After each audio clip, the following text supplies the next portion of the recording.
À deux reprises, l'apôtre Paul se sert dans ses écrits d'une phrase dont l'application est particulièrement importante pour le sujet qui est devant nous. Elle se trouve dans ses épîtres aux Romains 2,18 et aux Philippiens 1,10. Et nous pouvons l'exprimer par ces termes. Discerner les choses qui diffèrent.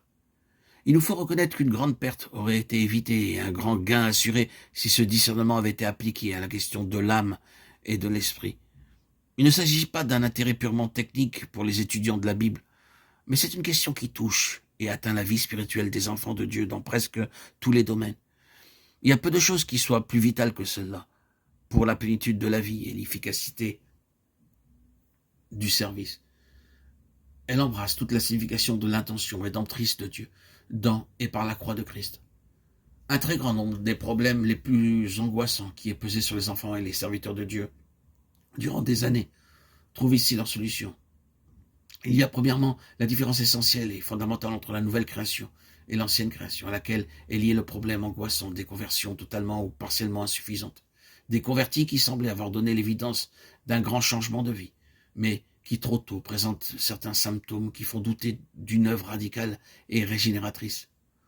Nous pensons au grand nombre de personnes qui font profession de foi sous les conditions et dans les occasions particulièrement favorables des campagnes d'évangélisation bien organisées et largement annoncées, qui disparaissent dès que la mission est terminée, qui demeurent introuvables ou ne sont maintenus dans une sorte de vie que par un renouvellement incessant d'atmosphère évangélique à haute tension.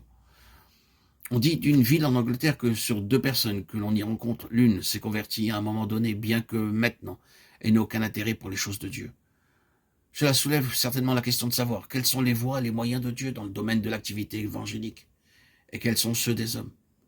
Et ensuite, le problème difficile de la croissance spirituelle trop lente de ceux qui ont réellement accepté Christ. Nous sommes certains que la maturité spirituelle est le but de toute la vie du chrétien. Mais nous pensons à cette question d'une croissance arrêtée qui conserve tous les traits de l'enfance ou même de l'enfantillage. C'est une question que déploraient profondément les auteurs des lettres du Nouveau Testament et qui représente l'objet essentiel d'une grande partie du Nouveau Testament lui-même. Il est donc significatif que dans ces lettres où les auteurs déplorent une enfance trop prolongée, la différence entre l'âme et l'esprit soit très définitivement touchée, excepté dans une seule épître, celle aux Thessaloniciens. Il y a encore beaucoup d'autres questions qui se soulèvent, telle est celle de la mesure si faible de réelle valeur spirituelle qui résulte d'une si grande et si longue dépense d'énergie, de ressources et de dévotion. Et que dire de la prospérité et du succès des faux mouvements spirituels, séduisants et malfaisants? Et toute cette question de la séduction doit être considérée très sérieusement. La séduction des chrétiens, qui peut les égarer entièrement ou les mettre dans un état où ils seront nuls dans l'œuvre de Dieu, et souvent les amener à un reniement total des fondations de la foi. Ce sont là certainement des choses qui ne peuvent être ignorées, et chacun de ces cas ne saurait être considéré comme ressortant du domaine médical. Beaucoup d'autres difficultés spirituelles pourraient être ajoutées à celles que nous venons de citer, et quelques-unes d'entre elles seront mentionnées et traitées au cours des nombreux audios que je vais publier, tandis que chacune d'entre elles peut avoir plus d'une explication à cause des facteurs particuliers qui les gouvernent. Personne ne pensera que nous prétendions avoir trouvé la cause et le remède de tous les maux.